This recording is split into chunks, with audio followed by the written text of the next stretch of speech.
delivery is picking up steam in the United States.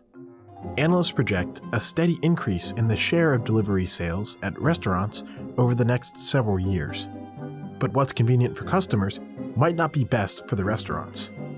Part of the challenge is the cost of working with third-party apps, which analysts say will be servicing many of these orders. But this trend is hitting a nerve in the restaurant business. These bar charts can help explain why.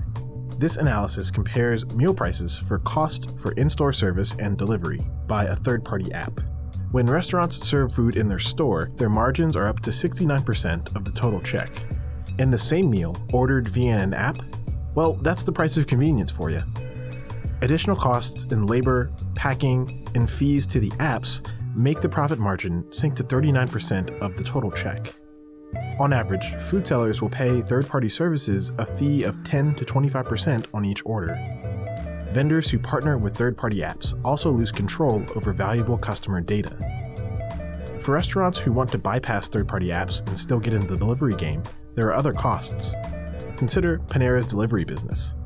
The chain spent 6 years building it. It costs upwards of $100 million to develop its online ordering system.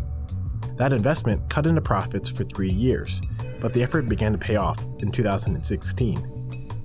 Today, each delivery costs about $5 after accounting for labor, gas, and packaging. But to avoid turning away customers, Panera charges a flat delivery fee of $3 per order in most markets. This means that they have to sell a lot more per order to absorb those costs. Many smaller restaurants can't afford that kind of investment. Order-taking systems must be developed. Drivers have to be hired. A third-party app might take care of those logistics, but they take a commission, and typically, customers aren't keen to pay the difference. According to a survey by Tilster, 85% of consumers aren't willing to pay more than $5 for restaurant delivery. And customers may wind up unhappy anyway, because many restaurants sell food that doesn't travel well. This analysis from Cohen & Co. reveals a rise in the share of orders from steakhouses and burger chains. Delivery staples like pizza or Indian foods are losing pace.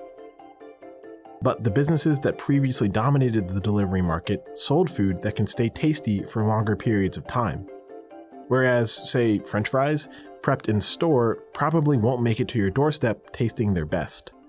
And when that order of fries shows up cold, consumers tend to blame the food seller, even if it was delivered by a third-party app. Despite the shortcomings, the rise of delivery seems inevitable. Though the field is crowded, third-party delivery platforms are expected to rise in value over the next few years, which means that, like it or not, many urban restaurants may soon have to embrace a brave new world of food delivery.